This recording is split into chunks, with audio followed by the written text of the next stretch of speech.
Good day, grade 12 learners. Welcome to today's session of mathematical literacy. My name is Nikki Wezulu, and this lesson is brought to you by the Gauteng Department of Education in collaboration with the Saibono Discovery Center. Today's lesson is going to focus on the topic of measurements with a specific focus on conversions. Measurements is a section that you've already been taught in class, so the purpose of this session is to do revision. So under measurement, these are the sections that we work with. We have conversions, we have perimeter, area, volume, surface area, and measuring weight. But for today's lesson, because of time, our focus is going to be on your conversions.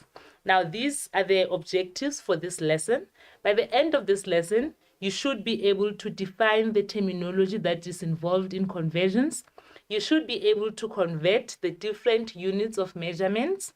You should be able to read, record, and perform calculations involving time. You should also be able to work with type tables. And lastly, you should be able to calculate the average speed. With every section in mathematical literacy, we know that there's a terminology that is involved. So conversion is no different. The following are the list of words that we can expect to come across in the section of conversions.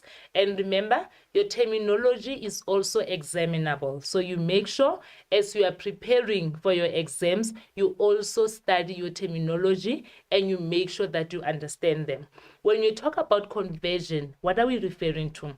We are talking about changing from one unit or system of measurement to the next. If maybe I was working with millimeters and I want to change those millimeters to meters, that process, when I'm changing millimeters to meters, we call it conversion. That is what we mean by conversion. You are converting. You are changing one unit of measurement to the other. And then under conversion, we have two types of systems. We have the metric system. The metric system, it is the system of measurement that we use, that is used around the world. I'm sorry. Except in the USA, in Burma, and in Liberia. To make it easier, in simpler words, the metric system, it is the system that is used in South Africa, the one that you guys are familiar with. Your millimeters, your centimeters, your kilograms, your liters, your milliliters. So the next one, it is your imperial. The imperial is the one that is used mostly in the USA. Like instead of centimeters, they use inches or feet. Instead of kilometers, they use miles. Instead of kilograms, they use pounds. So that system, the one that we are not familiar with, we call it the imperial. Whereas the one that we use here at home, we call it the metric system. And then when it comes to time, there's two types of times. There is the analog time. The analog time, it is the time that is displayed on a clock or a watch. So if I had a clock like this, and then I had the values there, and then there was an arrow, and then there was also an arrow there. That time that is displayed on a clock, this is an example of an analog time. And the second type that we have, it is a digital time. Your digital time, it is the time that is displayed by numbers only. So we could be having a 12 like this. So if your watch or your wristwatch, most of the time they show your digital time, or sometimes the time when you read it on your cell phone, it is displayed as digital time. And then when it comes to time, there are two different ways of writing our time. The first one, it is writing the time using the 12-hour format.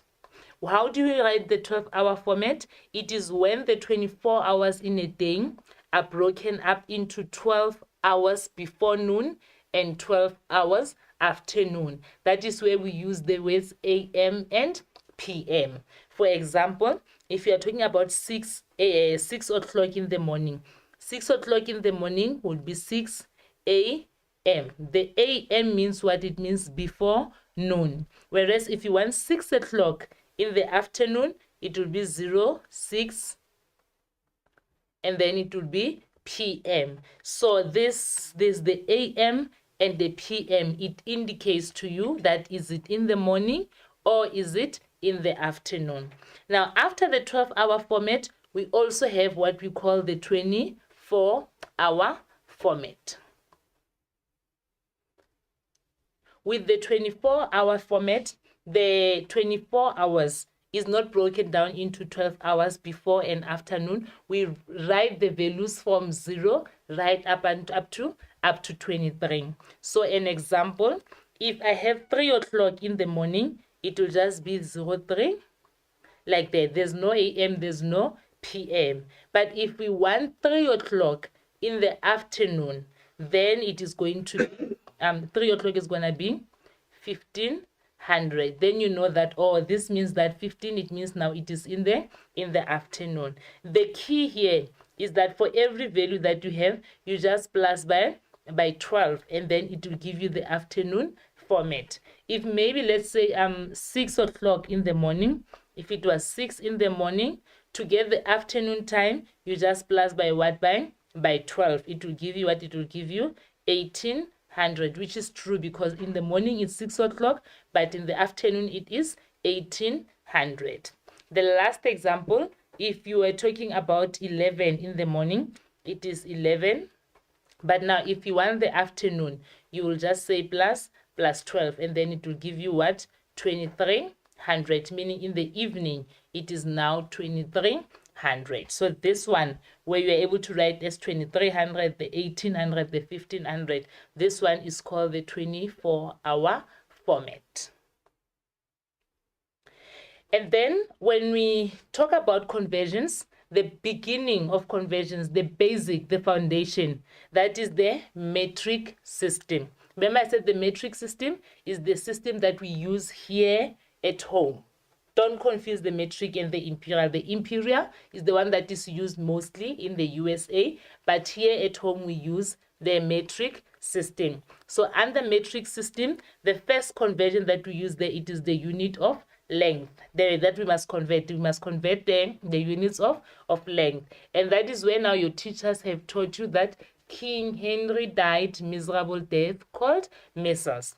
Those are the units that we are going to be converting in, but I just want to focus on the one that we use in MathSlit. In MathSlit, we only work with kilometers, we work with meters, we work with centimeters, and we work with millimeters. And then what are the conversion factors in between? It's a 10, it's 100, and then this one it's 1,000. And then we all know by now that if you are moving kilometers, that is the bigger unit. If you are moving from a bigger unit to a smaller unit, you are going to multiply.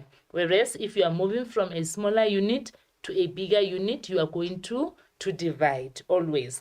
So if I wanted the conversion factor from kilometers to centimeters, I'm moving from a bigger unit to a smaller one. Therefore, I'm going to multiply. And then multiply by what? What is the conversion factor in between? We have 1, 2, 3, 4, 5 zeros. So I'm going to multiply by 1, 2, 3, 4, 5 zeros, meaning the conversion factor between centimeters and kilometers is 100,000. And because I'm moving from a bigger unit to a smaller one, therefore I'm going to multiply. And then we want the conversion of mass. With mass, remember, we have what we call kilograms, and then we have grams. And then the conversion factor between these two, it is 1,000. These are the most common.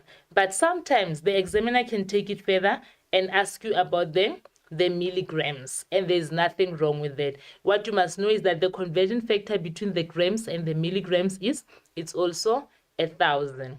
Or sometimes we can talking about heavy vehicles like your trucks. So with the trucks, when we measure the mass of a truck, we cannot use kilograms because it's too large, but we'd rather use tons.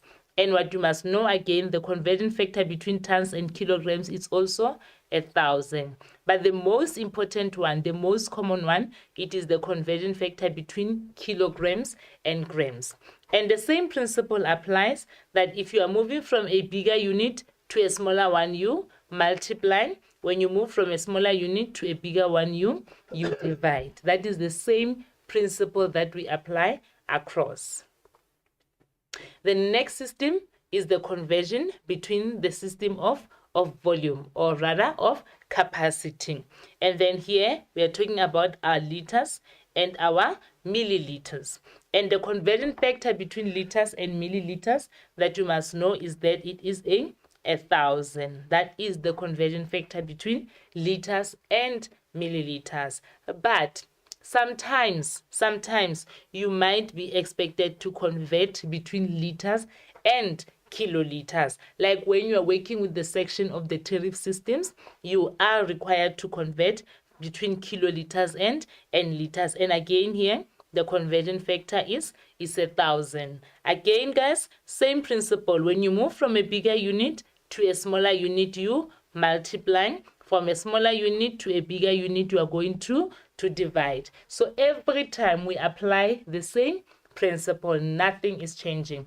And then, guys, this conversion here, the metric conversion of length, of mass, and volume, you are expected to know this by heart. If you have to, in the exam, convert maybe from meters to millimeters or centimeters to meters, you are expected to know that by heart. The examiner will not tell you that this is the conversion factor. You are expected to know how to convert between grams and kilograms. You are expected to know how to convert between liters and milliliters and kiloliters. So make sure that you practice this, you know it, it stays here, because you must be able to apply this in the question paper. And then the previous slide, we were discussing the conversion between the metric system. Sometimes we might be expected to convert between the metric and the imperial system. Remember, the imperial system, it is those ones that we don't know. We are not familiar with them. They are used mostly in the USA. Ours is the metric system. So what you need to know that with between the metric and the imperial, we also have the length, the mass, and the capacity.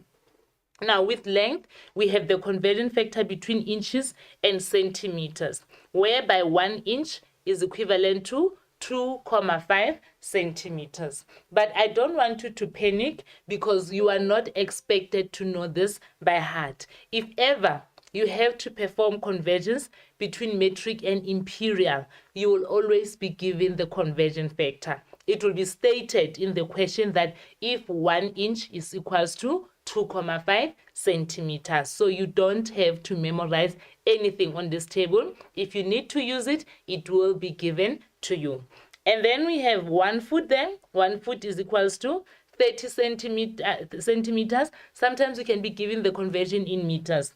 And then 5 miles is the same as what? As 8 kilometers. 1 pound, 450 grams, 2.2 pounds. 1 kilogram, 1 stone, 6.3, 1 pint, 570 milliliters, 1 gallon, 5.5 liters, and lastly, 1.7 pints is equivalent to 1 liter. And remember what I just said, you are not expected to know the conversion factors on this particular table.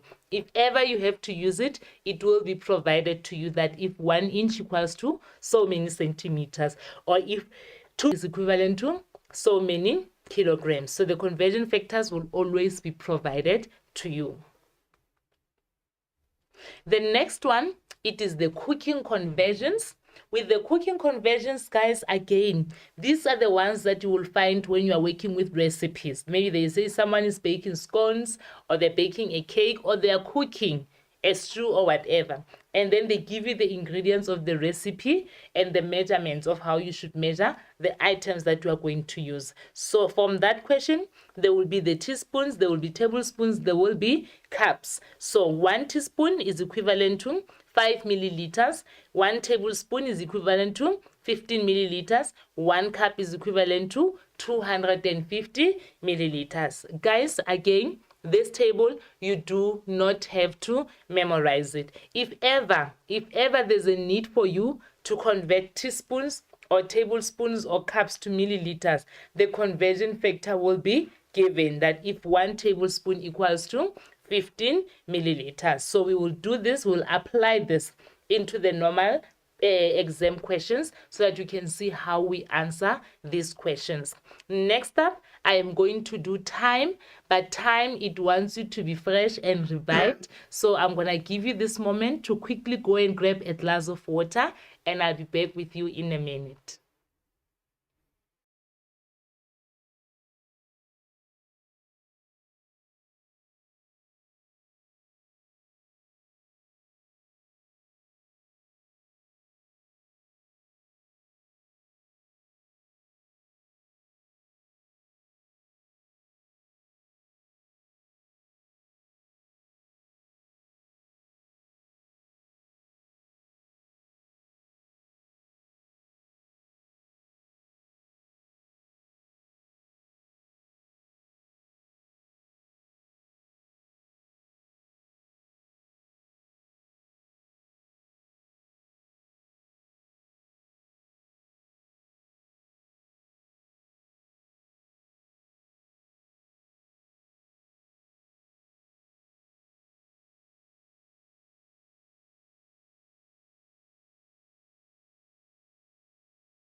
Welcome back.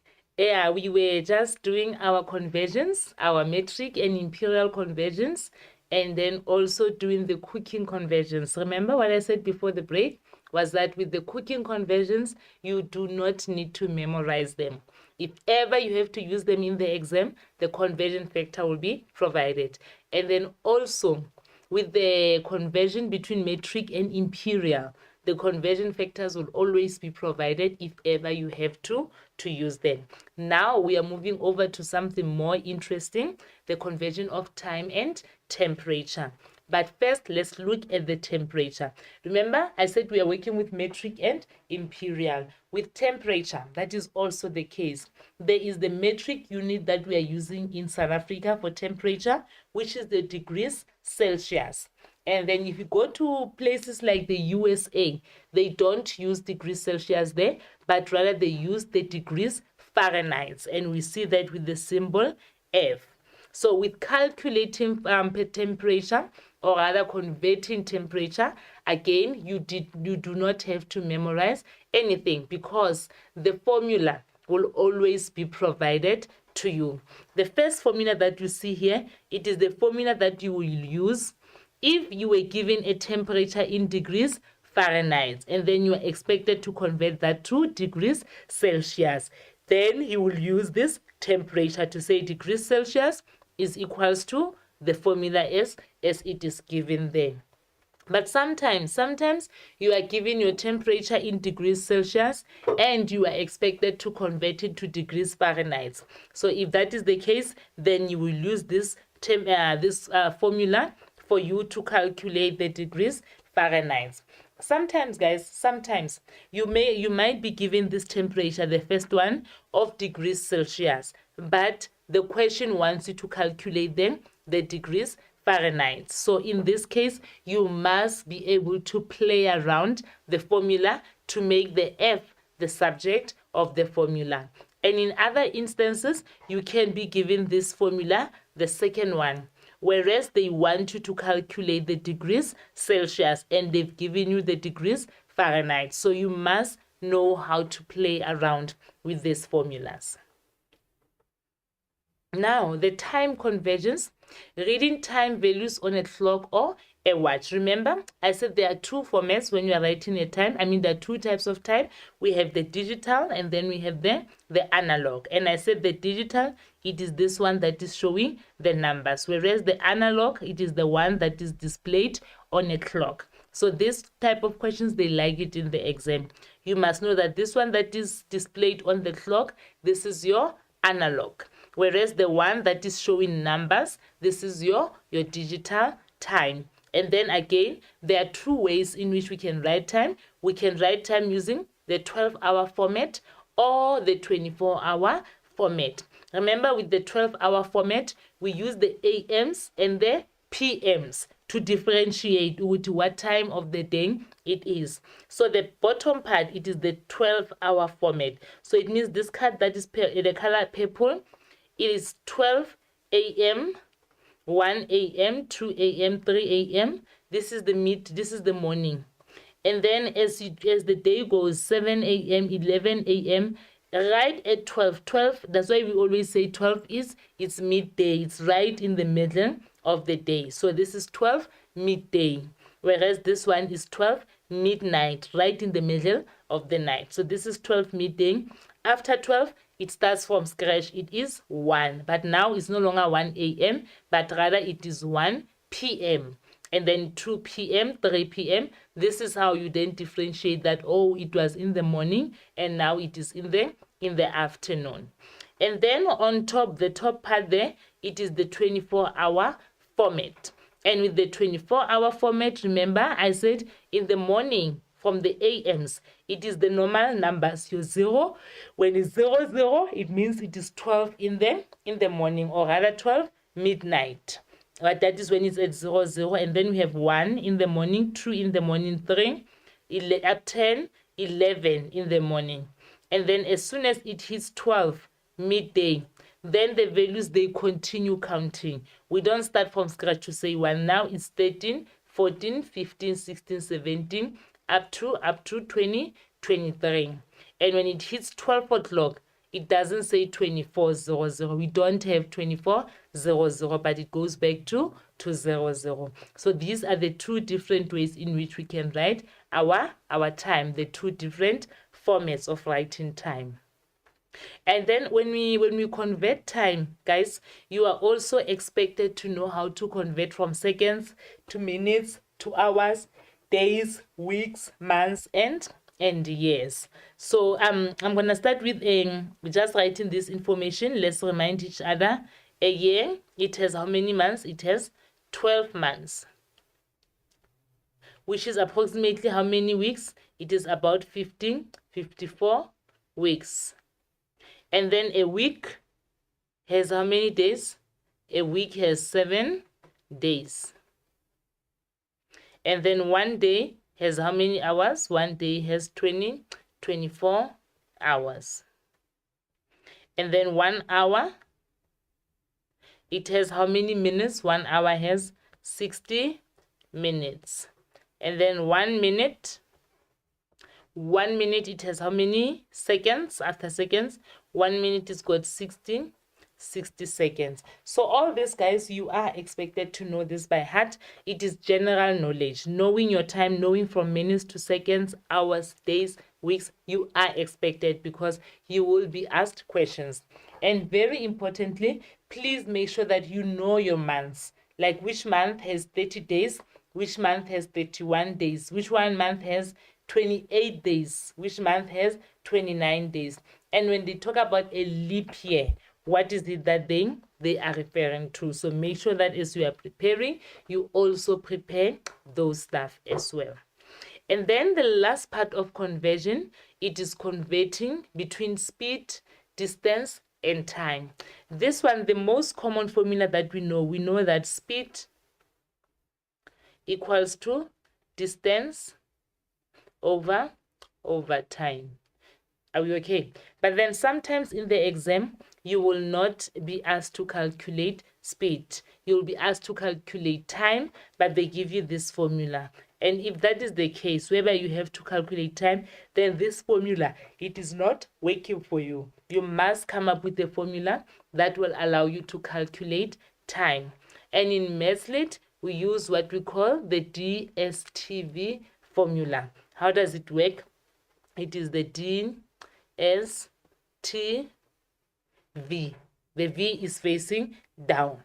And then you close your V now. Close your V. Close everything in its own block. So this line here, this line means division. And then this line here, it means what? It means multiplication. So how does it work? It means if you are looking for speed, you go and check there. What is in front of speed? Speed equals to, what is the value on top? It is speed, it is distance. What is the meaning of this sign? It means divide. What is this at the bottom? It is time. So if you were to calculate your speed, if you wanted speed, you say speed equals to distance over time. But now if you wanted to calculate time, this is time. You will check what is on top of time. It is your your distance. And then this line, we agree that this line means division. Divided by what is at the bottom, what is left, it is your speed. So if you wanted to calculate time, you will say that time equals to distance over speed. And then the last one now, it is the distance. If you wanted to calculate distance, you will say distance equals to, here now we don't have anything at the on top. There's nothing on top. Everything is at the bottom. So to find distance, you will write S next to T, the way that they're written here. But in between them, in between S and T, there is multiplication sign. So you put the multiplication sign there, meaning that to find your distance, you must say speed multiplied by time. So this is how you derive your own formulas when working with the speed, distance, and time. This question is always in the exam under your paper 2, whereby you are required to manipulate the formula. The formula can ask you to calculate speed, and then they give you the time formula. I mean, they give you the distance formula, or they can want you to calculate distance and give you the time formula. So you must know how to play around the formula and make whatever you want a subject of the formula. Now, let's look into the possible exam questions to apply whatever knowledge we've acquired up to so far. Question 1, the dimensions of the 2 bedrooms are given as follows. Bedroom number 2, it has a length of 14 feet 5 inches, and then it has a width of 10 feet 9 inches. Bedroom 4 has a length of 12 feet 8 inches and a width of 10 feet 3 inches. Note that 1 foot is equals to 30.48 centimeters and 1 inch is equals to 0.0254 meters. Use the measurements given to calculate the total length of bedroom 2 and 4 in meters. So use the measurements given to calculate the total length of bedroom 2 and 4 in meters. So where do we start? They want us to use the measurements that are given. We are given the measurement, and then our focus, it is what it is. It is the length. So it means this is going to be the part that we focus on, the section of length. So we are going to convert them into meters. What we know is that we have 1 foot, and it is equals to 30.48 centimeters. And then the first part of the length, we have how many feet? 14 feet. This is for bedroom 2. So to say 14 feet equals to what we want the number of meters. So we'll say it is unknown. So from here you cross multiply 14 multiplied by 30.48. I want you to take out the calculators and then we work it out together. To say 14 multiplied by 30.48, what is the answer that we're getting there? I'm getting 426.72, but the answer is in centimeters. But they say they want the answer in what? They want the answer as meters. So we are going to convert from centimeters to meters. We are going to divide, and then is the division by how much? Is the division by 100. So what is the answer? The answer is 4,2672 meters. But we are not done. It's just the first part, which is 14 feet. Now we need to convert this 5 inches. What do we have about the inches? We know that 1 inch is equals to 0.0254 meters. And then what are we converting? We are converting 5 inches. So we convert 5 inches. We don't know what we are, what we don't have the value here. That is why we are calculating. So it's 1 inch multiplied by the unknown. It is the unknown. And then we have 0.025 times 5. Let's do it together. 0.0254 multiplied by by 5 inches, and the answer is 0.177 meters. But we are not done. We want the total length. Total means you must add. Total in Mathslit means addition.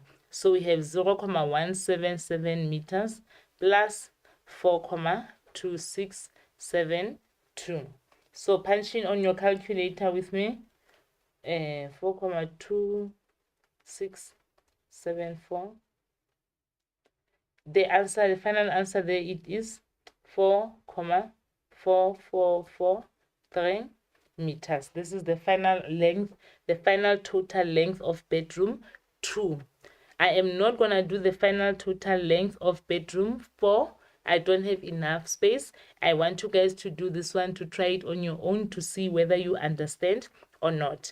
And while we are busy with that one, I'm going to take a short break just for 1 minute, and then we'll be back to continue with the other questions.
Welcome back, guys. Just a quick recap of what we were doing before the break. We were converting the total length of bedroom 2. We are converting it from the imperial system to the metric system. And the special unit that we want it in meters. So that is what we did. We first started by converting the 14 feet. 14 feet here, we converted it to centimeters. We got the answer, but then we had to further divide by 100 to convert our centimeters to meters. And then secondly, we took the 5 inches, and those 5 inches, we converted them to meters, because we have a conversion factor that 1 inch is equals to 0.0254 meters. So I said I'm not going to do the dimensions for bedroom number 4, and you guys are going to do that as a practice. The next question, question 2. Unathi is busy planning for the month of May 2022. The calendar of May 2022 is given alongside.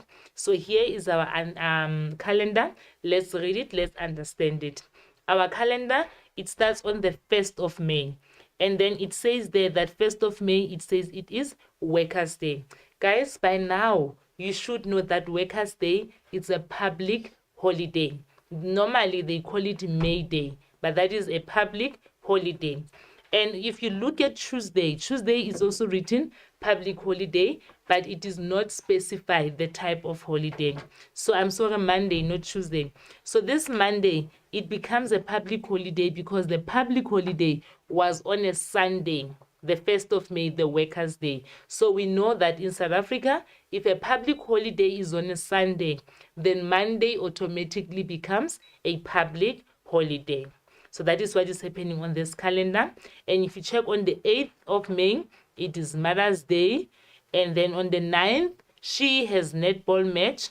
And then when you check on the 20th of May, she is leaving for the school camp at 3 o'clock. And then Saturday, she'll still at the camp. Sunday, she'll still be at the camp. And then on Tuesday, the 24th of May, she has a math lit exam. And then lastly, on Saturday, the 28th, Grammy comes to visit. So that is how busy Unnati's calendar looks like. So guys, what I'm doing, this is what you will do when you are in the exam. When you are presented with information, you read, you analyze your information before you can go to the questions, because all your answers will be based on that document that you are working with. Let's go to the questions now. 2.1, write down the number of public holidays in May. Looking at May, I said 1 May, it is a public holiday. It is Workers' Day.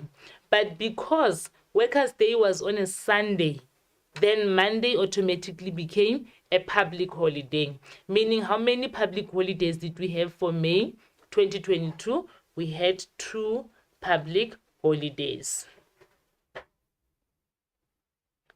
which is the 1st and the 2nd of May. 2.2, determine the number of days the learners are going to school in May 2022. This one, guys, it's just general learners. It's not really about Unnati that has camps in between. They're just talking about all the learners, all the school-going learners. How many days in May will they be going to school? So we are going to start with Tuesday. It's 1, 2, 3, 4, 5, 6, 7, 8, 9, 10, 11, 12, 13, 14, 15, 16, 17, 18, 19, 20, and 21. So the number of days that they'll be going to school, it is 21 days. 3.1, Unnati is busy planning for the month of May 2022. The calendar of May 2022 is given below. We already read that statement. 3.2, the mathematical literacy exam will be written for 180 minutes. So this is going to be the duration of the Maths Lit exam. Now, you must convert this 180 minutes to hours. Remember, I said in 1 hour, you've got how many minutes? You've got 60 minutes. Now we want to know that 180 minutes, it is equals to how many hours? That is when now you're going to take the 180 minutes and you divide it by 60. And when you divide it by 60, it gives you 3 hours. It means that the Maths Lit exam will take 3 hours. Write down the time that the learners are leaving for the school camp in West. Looking at the calendar, on Friday the 20th, the learners will be leaving for school camp, and they're leaving when? At 1500. So if you have to write this in words, you can't say it is 1500. You can't. That is not the proper time. So the correct time, it is 3 o'clock. But it is 3 o'clock when? 3 o'clock in the afternoon. Very important. You must mention 3 o'clock when, because 3 o'clock, it can be 3 o'clock in the morning, it can be 3 o'clock in the afternoon. So you want to make sure that you are sure of your story. So the answer there is 3 o'clock in the afternoon. Tlokwe District Municipality supplied 108 households of the top city community with 6 water tanks to provide clean drinking water to the community. The 6 tanks will be shared amongst the households. The diameter of each tank is 1,128 centimeters and the height is 5.5 meters. The tank has a capacity of 1,500 liters. It means the tank can carry up to 1,500 liters of water. Now, the first question, convert the height of the tank to centimeters. So the height of the tank is what? The height of the tank is 5.5 meters. Now you need to convert this to centimeters. So it means you are moving from meter to what? To centimeters. So because you are moving from a bigger one to a smaller one, you are going to multiply. And the conversion factor between meters and centimeters it's 100. So you have 5.5 multiplied by 100, and the answer is 550. I think if I multiply by 100, sorry, I hope you guys are multiplying there. It is 550. The answer is 550. It is 550 what? Centimeters. The next question, convert the 1,500 liters capacity to kiloliters. Remember, I said with volume or capacity, the conversion factor is liters, kiloliters, liters, and milliliters. And the conversion factor in between is 1,000. Here it is 1,000. And if you're moving from a bigger unit to a smaller one, you multiply. From a smaller one to a bigger one, you divide. So what must happen here? We are supposed to convert from liters to kiloliters. So we are going back. When we are going back, we are now going to divide by what? By 1,000. What are we dividing? 1,500 liters. And then the answer is 1.5, I think. You guys must also work it out there. It is 1.5 kiloliters. So if you convert these liters to kiloliters, it will only give you 1.5. The next question is question 6. Maria uses the recipe below to bake the scones. So this recipe makes 1 dozen. Guys, by now you must know what is a dozen. You must know this language. A dozen means 12. When you see the word dozen, you must think 12. Remember when you used to be sent to go and buy half dozen of eggs? Half dozen meant half of 12, which was 6. So in this case, when you talk about a dozen, we are talking about 12 scones. Now, these are the ingredients. You will need 75 grams of butter. You need 2 large eggs. You need 75 grams of sugar. You need 4 teaspoons of baking powder, 230 milliliters of milk, 500 grams cup of milk, and lastly, 1 cup of raisins. Baking instructions. Bake for 15 minutes at 200 degrees Celsius.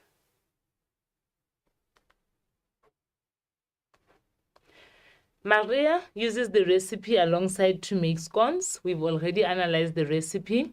So 6.1, convert the mass of the flour to kilograms.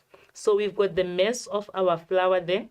The mass of the flour is given as 500 grams. So we must convert it to kilograms. Remember the conversion factor between kilograms and milligrams, it is 1,000. And then when you go back, you are going to divide. When you go forward, you're going to multiply. So we want the mass of the flour. The mass of the flour, it is what? It is 500 grams. So you will say 500 grams is kilograms and, I'm sorry about this, and grams. So the mass of the flour, it is 500 kilograms. We must convert it to kilograms. So you are converting from a smaller unit to a bigger one. You are going to divide by 1,000. So the answer is 0.5 kg. That is the mass of flour that you will need when doing this recipe. 6.2, determine the number of large eggs that will be needed to make 30 scones. Guys, remember with 1 dozen, and I said a dozen means 12. So for 12 scones, What is the number of large eggs that are needed? They need 2 large eggs. That is for 12 scones. Now we must determine the number of large eggs that are needed to make 30 scones. So for 30 scones, we don't know.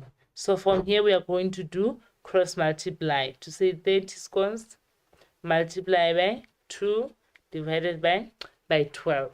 That is how we are going to find the number of large eggs that are needed. And then guys, here you take out your calculator and then you punch in. You say 30 multiplied by 2, you get the answer, and then you divide by 12 because that is per dozen. So you will need 5 large eggs.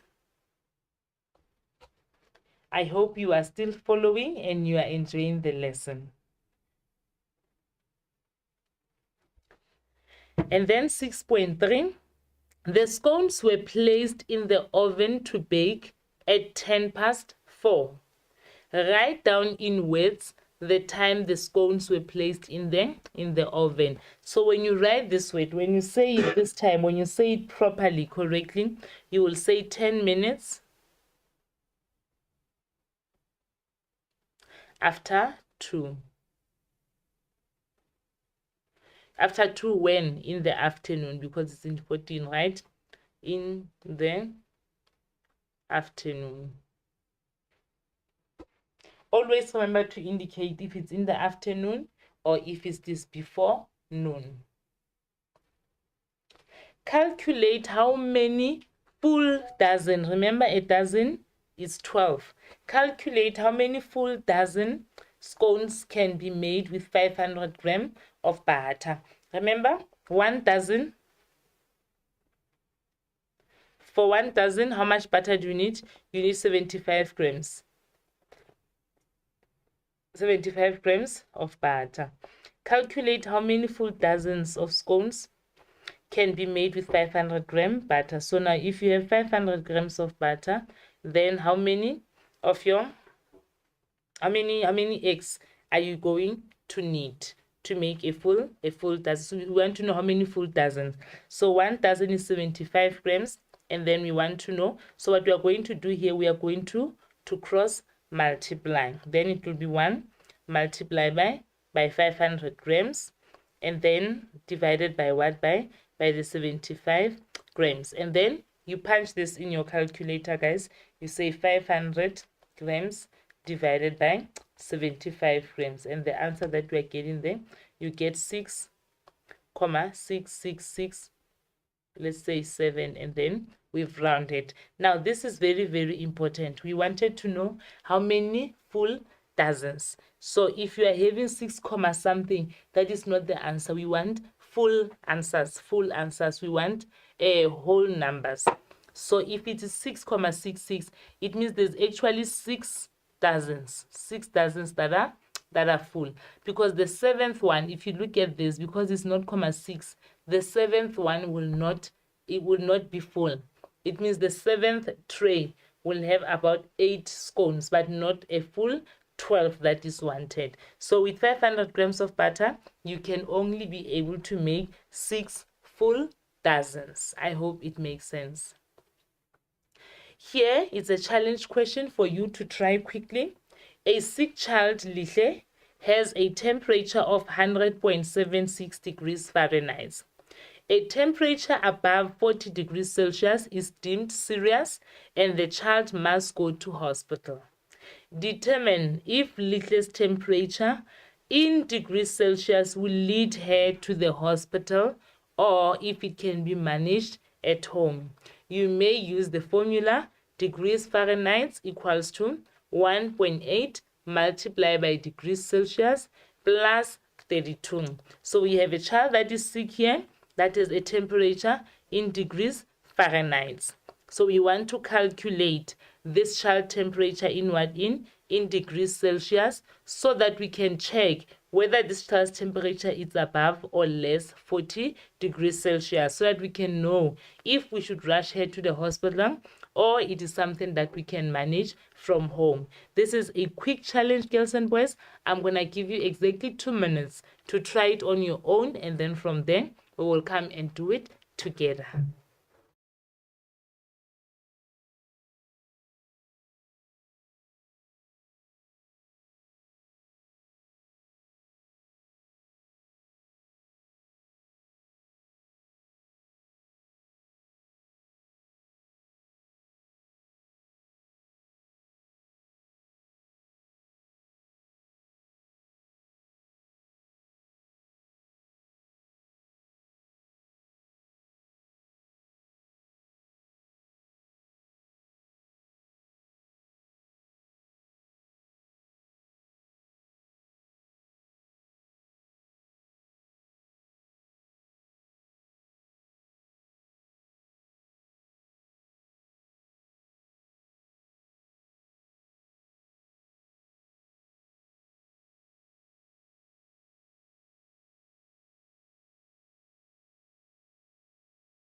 Welcome back. I hope you have the answer now. Okay, let's do it together.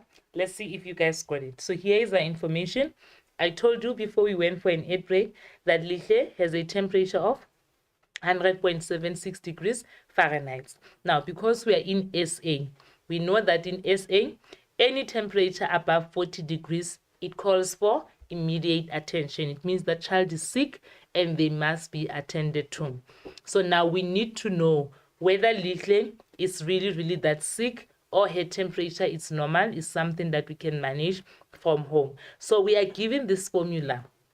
When you find this formula in the exam, you're not going to panic and say, yo, but I can't use this formula. Yes, we can use this formula. So let's convert Lihle's temperature to degrees Celsius using the only formula that is given to us. So I'm going to rewrite and substitute. Where I see degrees Fahrenheit, I'm going to put on 100.76 degrees Fahrenheit because it is provided. So you will say 100.76 degrees Fahrenheit equals to, open bracket, 1.8 multiplied by, we don't have the degrees Celsius, we want to convert to degrees Celsius. Degrees Celsius plus 32. So we do the math now. We are going to take the 100.76 and then this 32, we are going to bring it this side. Because it is positive, when you bring it this side, it's going to be negative 32 equals to, inside we are left with this side, 1.8 multiplied by degrees Celsius. Now let's subtract them. We are going to say 100.76 minus, it's minus what? Minus 32.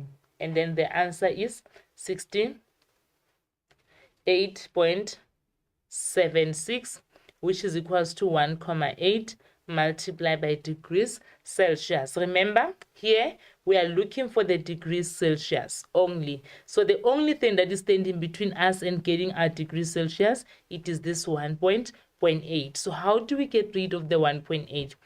Because it is multiplied, you think of the opposite of multiplication.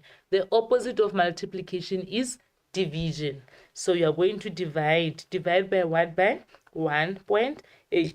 Ask us, why do we divide by 1.8? We divide by 1.8 so that the 1.8 and the 1.8 can cancel each other. And what you do on this side, you also do on the other side. This side you'll also divide by 1.8, meaning that this side, because 1.8 and 1.8 they cancelled, you'll be left only with your degrees Celsius. And then here you punch in your calculator to say 68.76 divided by 1.8, and then we get the answer of 38.2. So it means Lich's temperature is actually 38.2 degrees Celsius. What was the statement? The statement was saying that the temperature above 40 degrees Celsius is deemed serious and the child must go to the hospital.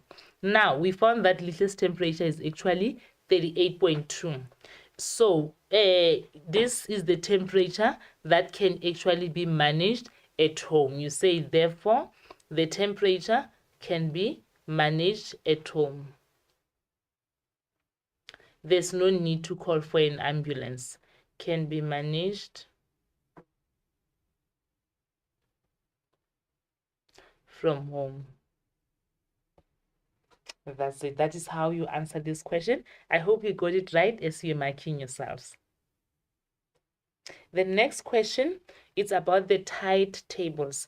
Guys, when you talk about the tides, these are actually useful for people that are going to the sea or your fishermen, because the tides, they indicate to us the height of the waves. You know, if you've been to the sea before, you'll know that the sea has different waves. So the main purpose of the tides is to inform us about the different levels of the waves. That is why we have high tides, whereby the waves are very high. And then we also have low tides, whereby the waves are low. And obviously, if the waves are too high, meaning when you're having a high tide, it means it is actually dangerous to be at the sea at that particular time. So you will see the example that I'm using here. It is a tide table that indicates the different times: the sunrise, the sunset, the moonset, the time when there was a low tide, the time when there was a high tide. That is basically what the tides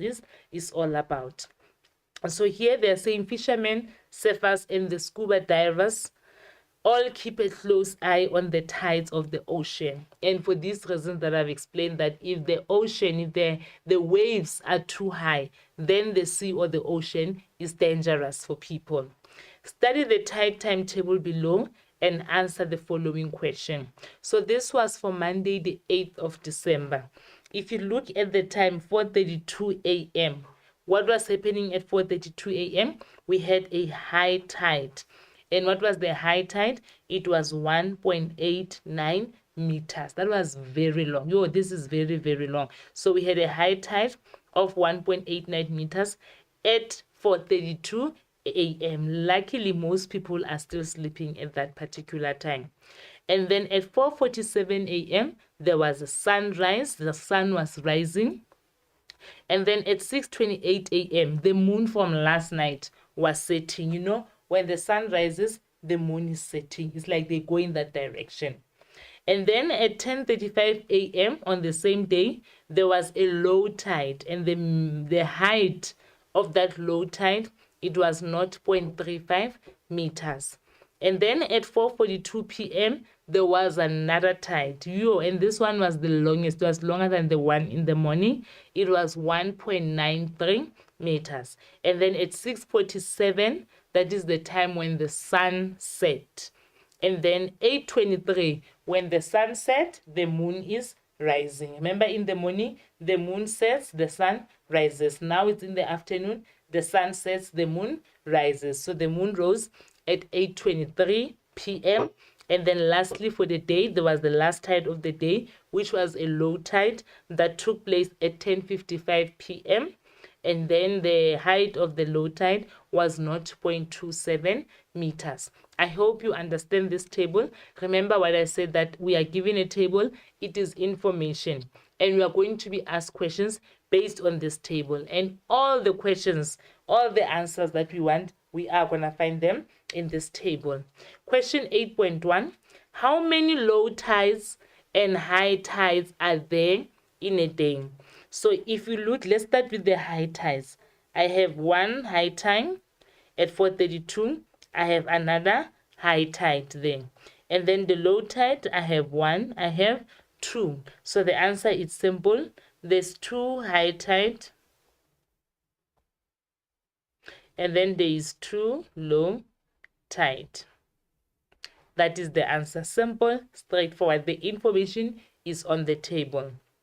Write down the time the sun sets in 24-hour format. Remember, I said the 24-hour format is that one that if the time is 7, you just add 12, meaning that it becomes what? 1900. If your time was, let's say 11, if your time is 11, you just add what you add? 12. And then what are you getting? You are getting 23. So that is what they wanted, the 24-hour format. Now, let's write down this time the sun sets. So when was the sunset? This is the sunset. It is 6:47 p.m. So 6:47 p.m. This is where we are going to take the 6 hours, and then you plus by 12. It gives you what? It gives you 18, meaning that the time it is actually 18:47. This is the time in 24-hour format. 8.3 is the time difference between 2 high tides, the same time difference as between the 2 low tides. We don't know, and the only way to find out is if we perform the calculations. So here we want to know the difference between the 2 high tides and the 2 low tides. Let's start with the high tides.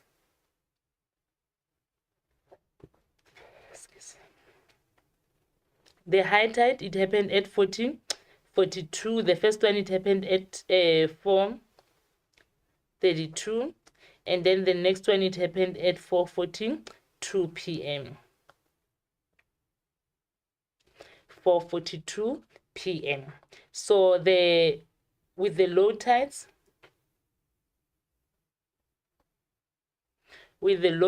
the first one, it happened at 10:35.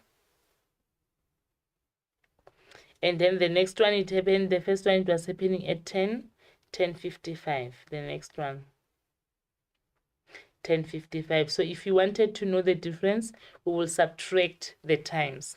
So 4:42 minus 4:32, the difference there is actually 10 minutes. 0 hours and 10 minutes. And then for this one, the difference is actually 20 minutes. The difference between the low tide, the first low tide and the second low tide is 20 minutes. The difference between the first high tide and the second high tide is 10 minutes. Now, what was the question? Is the time difference between 2 high tides the same as the difference between 2 low tides? So the answer is no. The time difference is not the same.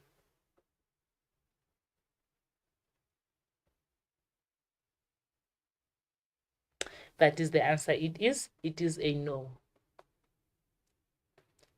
The next question, question 9. A taxi left Cape Town for Gqeberha in the Eastern Cape. The taxi drove 769 kilometers in 10.5 hours. This is excluding any stops. Question: what was the average speed of the taxi? You may use the formula distance equals to speed multiplied by time. We want to calculate speed. So this formula is not going to help us. What we must do, we must use our DSTV.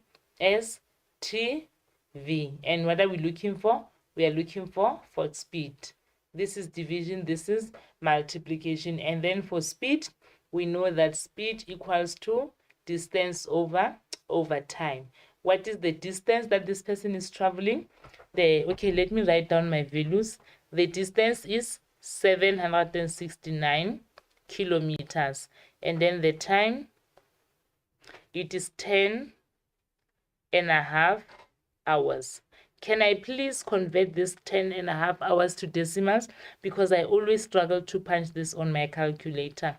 So I'm going to say this is 10,5 hours. And then now let's substitute into our formula the distance that is given to us. It's 769 kilometers, and then the time that is traveled is 10,5 hours. 10,5 hours. Then this is where your calculator comes in, guys. You can never survive Maths Lit if you don't have a calculator. It is 769 divided by 10.5, and the answer there, it is 73,238 kilometers per hour. So this is the speed that the driver was traveling at if he covered 769 kilometers in 10.5 hours. Very interesting. 9.2, the taxi stopped for 10 minutes every 2 hours to allow the driver to rest. Guys, driving can be very exhausting. So for every 2 hours, the driver was taking the 10 minutes rest. How many times did the taxi stop? What you need to ask yourself is, how long was the entire journey? The entire journey was 10.5 hours, which we agreed, you and me, we agreed that this is 10,5 hours. So we want to know, did they say the taxi was stopping 10 minutes for every 2 hours? So I want to know from 10.5, how many 2 hours can I get? Then I'm going to say divide this by 2 hours. So we say 10.5 divided by 2, we are getting 5,25 times. But a person cannot stop 5,25 times. It means he only stopped how many times? 5 times. The next time when he was driving, after stopping 5 times, he drove for less than 2 hours. Therefore, there was no need for him to take a rest. So it means he only rested 5 times.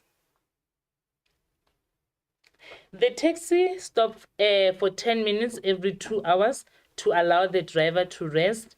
Calculate the total time that the driver spent resting. Now we want to know the total time that he spent resting. Remember, we said he's going to rest how many times? In the previous question, we said he stopped 5 times.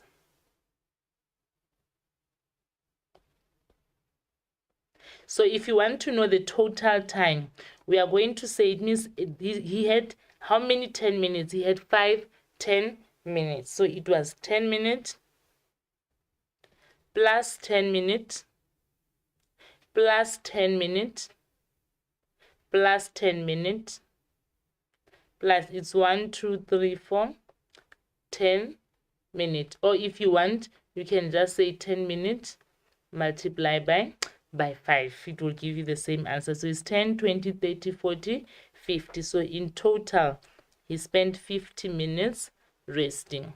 This is the amount of time that the driver used for his rest. It's not a lot, but I think it's better. At least he was taking some breaks. Calculate the total time that the driver spent resting. We've already calculated it that side. We said it was 5 multiplied by 10 minutes, which gave us 50 minutes. We already did that in the previous slide. Thank you. A taxi left Cape Town for Gqeberha. We read that statement. So now, something that is new here is that the taxi left Cape Town at 5:15. This 5:15, it is 5:15 in the morning. What time did it arrive in Gqeberha?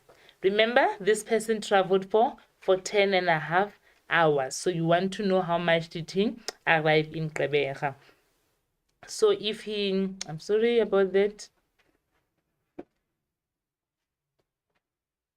Remember, his total resting time was 50 minutes. So from his travel time, he traveled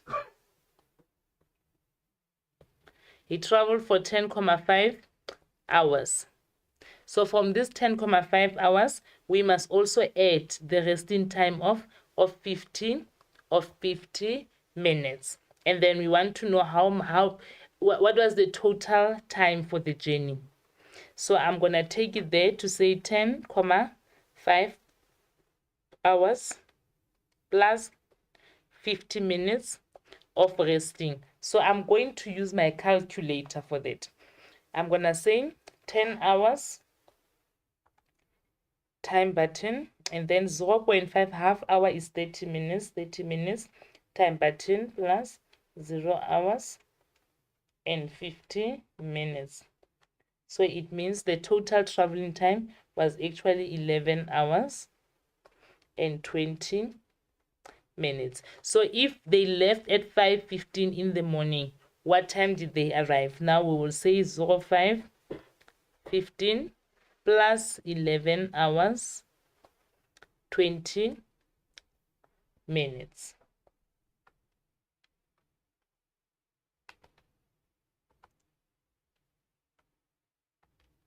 So they arrived. The arrival was 16:35. It means they arrived at 25 to 5 in the afternoon. This was their arrival time, the 16:35. So this is how you answer this question. It's a bit complicated, but it's a very nice time exercise, because a lot of learners, they actually struggle with the activities of time. So if you can do these few activities, I promise you, you'll be on the right track as far as time is concerned. Question 10. Mrs. Bester sells 450-gram packs of rusk at 49 Rand 50 per pack. So he's selling this rusk in 450-gram packs, and then each pack is sold at 49 Rand 50 cents. The table below shows the main ingredients to bake 5,000 grams of rusk. So this table here, these are the ingredients to make what? To make 5,000 grams. And then ma'am is selling what? She's selling them in 450-gram packs. So out of curiosity, I just want to see, out of the 5,000, how many 450 grams does she get? So I'm saying 5,000 divided by 450. She's actually getting about 11 packs. I was not answering any questions. I was just checking out of curiosity. Now the ingredients are as follows. For this recipe, she needs a 1.56 kilogram of self-rising flour. She needs 6.25 cups of bran flour. She needs 125 grams of raisins, and then lastly 625 grams of butter. Now the questions. Question 1, 10.1, you must convert the 1.56 kilograms to grams. Remember, when we are converting from kilograms to grams, we are moving from a bigger unit to a smaller unit. Therefore, we are going to multiply. And we multiply by what? We multiply by 1,000. So let's do the math now. It is 1.56 kilograms. You multiply by 1,000. The moment you multiply by 1,000, you are getting rid of the unit of kilograms. You are changing a unit. It is 1.56 multiplied by 1,000. I'm never sure, guys. That is why I always rely on my calculator, and you guys must do the same thing.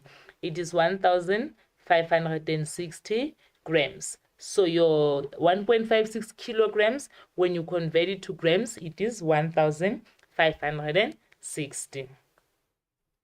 Write in simplified ratio form the mass of raisins to the mass of butter. Guys, ratio is very, very important, and the way in which it is stated. It is the mass of raisins to the mass of butter. So even when you write, you are going to write it like that, to say, okay, it is raisins to what? To butter. Let me write it nicely here. It is raisins to butter. And then you go to your values. You check your raisins is how much? It is 125 grams. And then your butter is what? Is 625 grams. And then because you wrote them as a ratio and the units are the same, the units will cancel each other. And then you take out your calculator. In your calculator, you punch in 125. You say divided by 625. 5. I'm going to do that with my calculator. I want you guys to do the same thing. You say 125, divide that by 625. What is the answer that we're getting? We get 1/5. 1/5. Then you go and write your 1/5 as a ratio, which is 1:5. So this is the correct ratio of raisins to butter. You write it in simplified form. The answer is 1:5. The next question, calculate the number of cups of bran flour needed if Mrs. Bester bakes 8 kilograms of rusk. We have a problem here. Here they told us that Mrs. Bester, this ingredient, it serves 5,000 grams. But now they want us to calculate for 8 kg of rusk. So it is up to us. We can either convert these grams to kilograms, or we can convert these kilograms to grams, so that we can do a better conversion. So I think it is easier for us to convert from kilograms to grams. And then remember the conversion factor. From kilograms to grams, you are moving from a bigger unit to a smaller unit. So we are going to do what? We are going to multiply. What are we going to convert now? We are converting this 8 kilogram to say 8 kg. And the conversion factor again, guys, it is 1,000. So we say 8 kilograms multiplied by 1,000, and then the answer would be 8,000 grams. Now we are talking the same language. It is grams against the grams. And then we know here they say the number of cups of bran flour. Or let's go back here.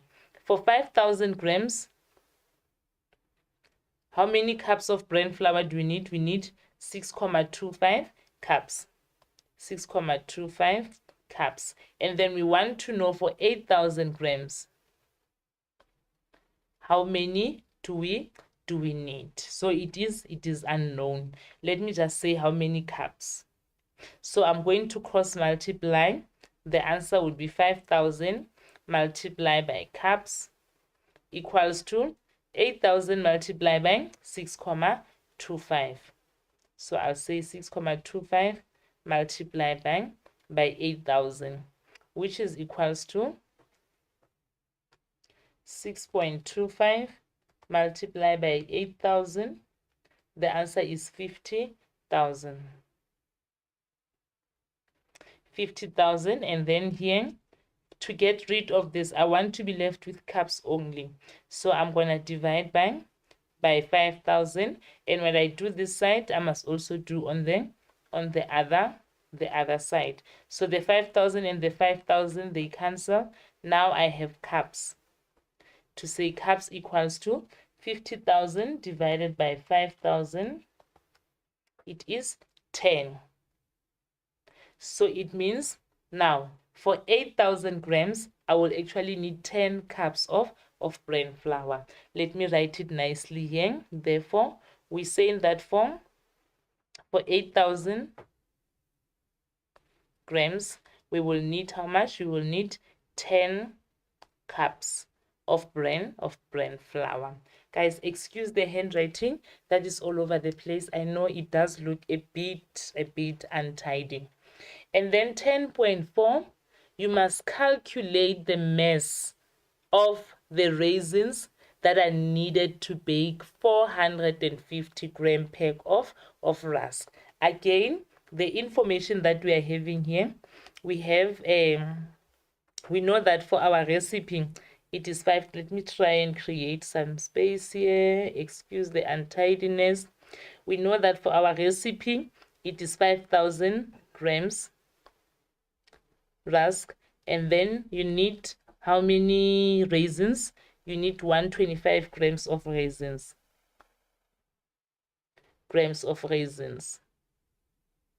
So here we want to know if you are baking 450 grams. So I'm gonna put the grams this side. If you're gonna put 450 grams here, how many raisins are you gonna need? I'm just gonna say raisins in grams. So from here, we are going to cross multiply. It will be 5,000 multiplied by raisins equals to 450 times 125. 450 multiplied by 125. It is 56, 250.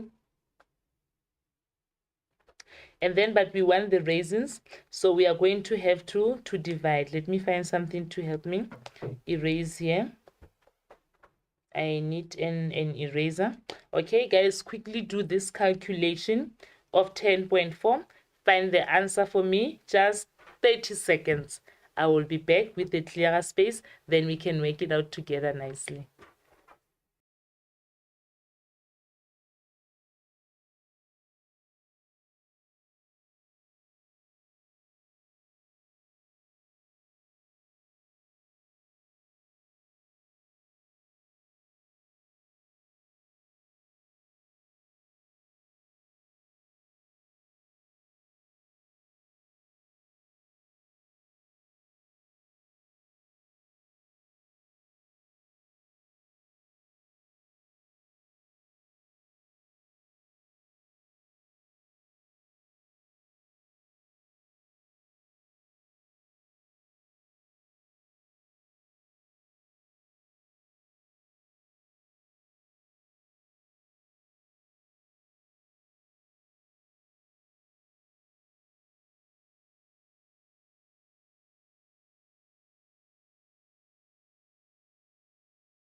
Welcome back, guys. I hope you got the answer now. Even my screen looks so much better.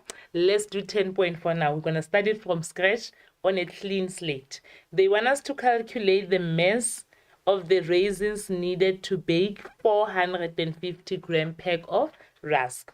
Now, remember this recipe, the ingredients here, all of them, they are enough for what? For 5,000 grams. So we are going to write it down that, okay, for 5,000 grams, how many raisins do we need?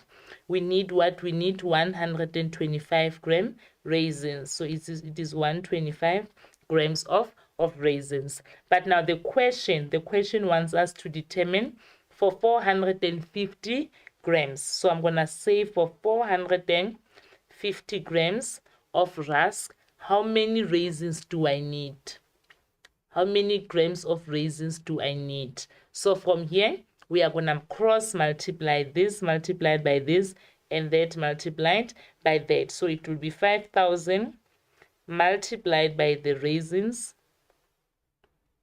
equals to 125 grams multiplied by, okay, the units will actually cancel each other. It's 125 multiplied by 450. So we have 4,500 multiplied by 5,000 multiplied by raisins. And then now I'm going to say 125 multiplied by 450. So 125 multiplied by 450, I have here with me 56,250. And then, but I don't want 5,000 times raisins. I want only raisins. So I'm going to divide by 5,000, and what I do this side, I must also do on the other side. So this divided by by 5,000, and then the answer is 11,25 grams. What was the question again? Calculate the mass of raisins that are needed to bake 450 gram pack of rusk. So the mass that is needed for the 450, it is 11,25 gram mass of raisins, which makes absolute sense because remember this recipe is for 5,000 grams and we only want for 450 grams. So it makes sense that the raisins that we need are smaller than the raisins on the recipe. And then girls and boys, we have come to the end of today's lesson on the conversions. I hope you have enjoyed this. I hope you understood it better after today's lesson, because conversions are your basics. They are your fundamentals of measurement. If you can know your conversions, if you can practice your conversions, I promise you, you are going to excel in the section of measurement, and not only in the section of measurement, but in the entire paper 2 question paper, because paper 2 has conversions. Whether you are working with maps, when you are calculating scale, you'll have to convert your answer. They're saying convert your answer that you got in a scale from centimeters to kilometers. That is where the section of conversion is coming in.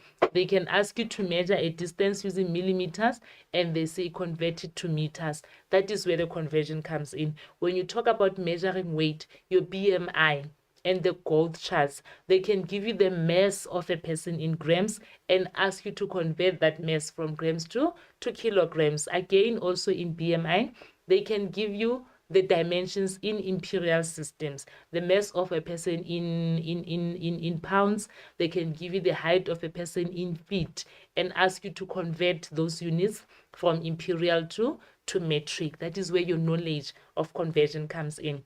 After conversions, the next lesson now would be on the calculation of perimeter, area, surface area, and volume. And again, when it comes to that section, you are just applying your knowledge of conversions from the start right till the end. So all in all, I think we can all agree and we can confidently say that conversion, it is the basic foundation of paper 2. So if a learner knows conversions, if a learner understands conversions, that child will definitely pass paper 2. Girls and boys, I had a great session with you. I hope you enjoyed the lesson as well. Thank you so much, and do join us next time. Bye-bye.